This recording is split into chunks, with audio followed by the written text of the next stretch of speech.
Finally, after a year of putting in the hard work, we can finally say that we got a supercar. And what an interesting one we've had. We've struggled to get cars, and right now we're filming one of the greatest Porsches ever made. And mind you, we are not in Adelaide, we're in Melbourne.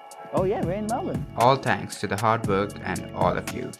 Thank you for supporting this channel all this time, and we hope you enjoy what's to come on this film. And like and subscribe to see more of our content. Let's start with talking about what makes this a supercar. It's driven by a 3.8 litre flat six, which pushes out 500 horsepower and 440 Newton meters of torque, and it has one of the best world-class systems in the world, the PDK system. And it's driven by the rear wheels. Now, this car gets a Cub Sport package, which means you get fire extinguisher and a roll cage. But can we consider it as a supercar because it's only a 6-cylinder and it only pushes out 500 horsepower? Yes, because if you go German, you get the RS5, you get the C6 RS, and you get the BMW M4. And they got similar horsepower figures, but this is so much lighter, and it's a GT3. But we cannot consider the 911 and the Carrera S as a supercar. We could consider the GT3 and the GT3 RS as I'm supercars. happy with that. And Yeah. price-wise, Price-wise, this is not cheap. Mind you, this is a 10-year-old vehicle, and in Australia currently, this goes for around 289,000 plus. So, this is not too cheap either. yeah, so I think this is one of the only cars that retained its value, and that's a good thing. Apart from being a supercar, what else makes a GT3 so cool? Well, this is one of the very first cars that got rear wheel steering after the very famous hypercar, the Porsche 918. And not just that, it revs all the way up to 9,000 RPM. However, just because it is a supercar doesn't mean it's the coolest thing. Here are some annoying features. Despite this being a proper driver's car, this does not get a manual gearbox. The 991.2 does. And the final annoying / cool feature is the fact that this was Porsche's problem child. Now, these were famously known for catching on fire, and Jeremy Clarkson made fun of Richard Hammond because he bought one.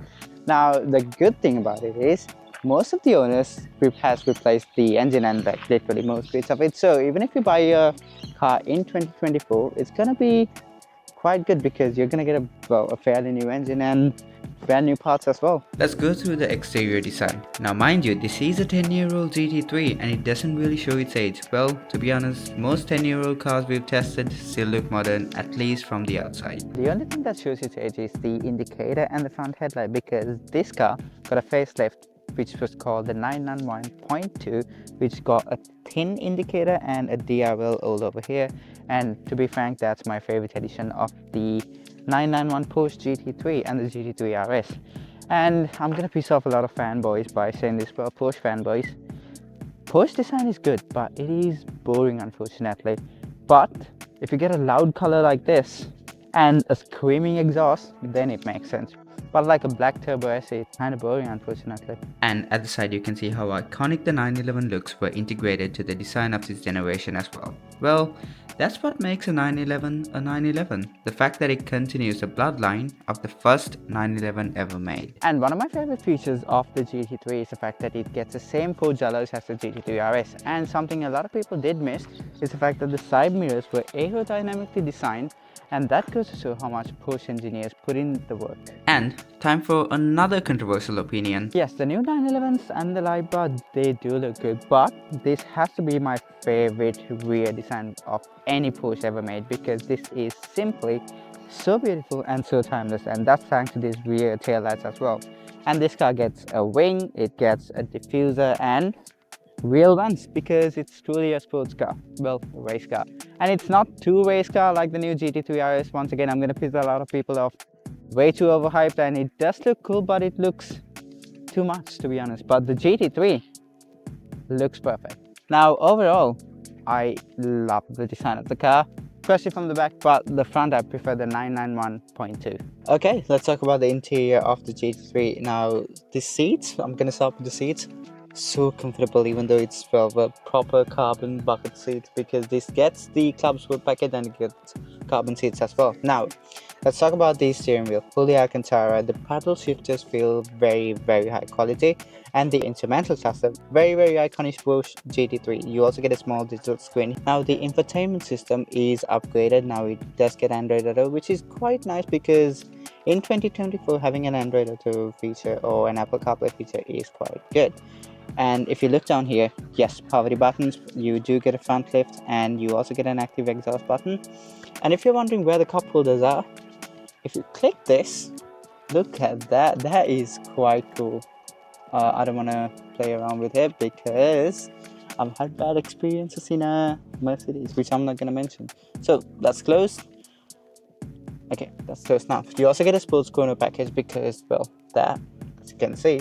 And overall, the interior is quite beautiful. Even the quality of the materials, well, fully Alcantara roof, fully Alcantara armrest, and even bits of the door is Alcantara. Now, I'm not really a fan of Alcantara because if you're, let's say I'm turning like this, it's gonna burn my hand. But overall, you also get a racing harness, by the way. I mean, look.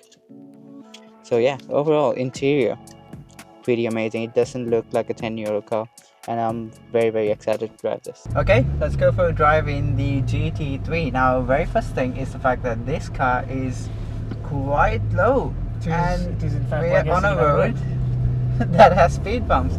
But let's accelerate for a little.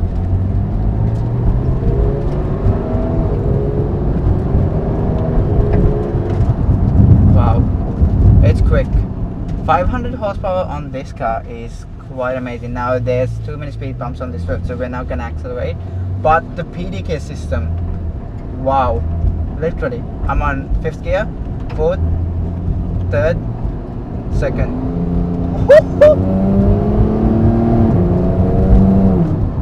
Wow, that gearbox, holy, I'm not gonna swear.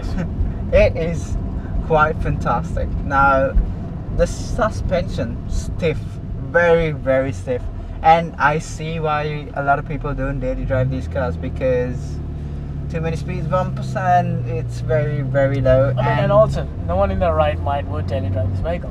Yeah, It's like, even if you own a GT3 RS, Yeah. no one would daily drive it. nah, I know someone who does daily drive a GT3 RS, There you go. but I will say this: daily driving this car would be very cool, but very stupid as well. Because one, it's expensive. I mean, 300 grand. It's not a cheap car. It's not a cheap car. And now everyone turns their head because we're in a bright yellow Porsche and it's loud, exhaust, perfect. You want to do the final thoughts as well? Yeah, might as well. Yeah. What do you think? Well, we can't give this a rating like we normally do with any other because vehicle. we couldn't We drive have to this be- properly. Yeah. But no, I mean, we can't give it a 1 out of 10. We can just be like, 1 out of 10. Yeah. Anyways. I mean, I'm not gonna give it a 1 out of, it's obviously a 10. Yeah. Like, I mean, we haven't driven like a GT3 RS and stuff like that. Oh, But this vehicle is, I mean, it has its issues. I would Yes. say, like, it's low suspension, but who buys this car if you're gonna be worrying about those issues? Yeah. Literally, if you want a daily drive a Porsche, the best Porsche to get is the Turbo S. Yeah, exactly. Because that's comfortable, but the suspension setup is perfect for a track. Yeah. The brakes, I didn't mention the brakes before, you have to slam it on for it to work. But apart from that, oh my god, what an amazing car. It is just Literally. And this is our first supercar experience after Yeah, one exactly. whole year of filming, putting in the work, literally losing hope like a million times, Yeah. but we kept going. we kept on going, and it's, for me, it's worth it. It's just absolutely worth it. Like, I think this is the first time it's actually put a smile on it. Well, we always have a smile on our face when driving vehicles, but this is Literally, just- remember the cars we used to film? exactly, it's just making us grin. It's like just imagine you are a little kid and you got the gift you wanted like for ages. Yeah. And like, it's us on Christmas Day, Yeah, but literally, as that's adults. us today. It's like crazy. Wow. Honestly, this is our 1 year special car. We've started filming and it's almost a year now. We are off topic completely. Yep, we had this one rule, not to babble. Yeah, but today we don't mind. We really don't mind because we are sitting in a GT3 and it's a proper track car. We're driving it on the road. We got the chance to drive on the road. The owner is fantastic. Check out this car's page. I will link it down below. But wow.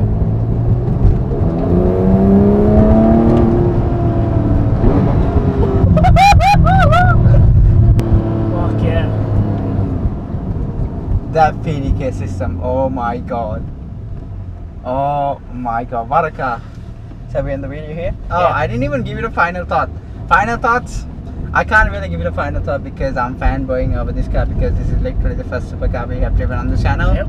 But to me, this will always be a 10 because one day we're gonna tell our kids the stories and we're gonna be like, oh, the first supercar I drove was a GT3.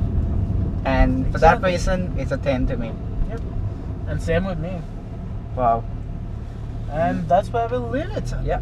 Like and subscribe, and thank you for watching. Thank you for watching. You for all all have made these. this possible. Yes, all of this you. whole year. So thank you. Thank you and thank you for watching. Have a See you good day. guys.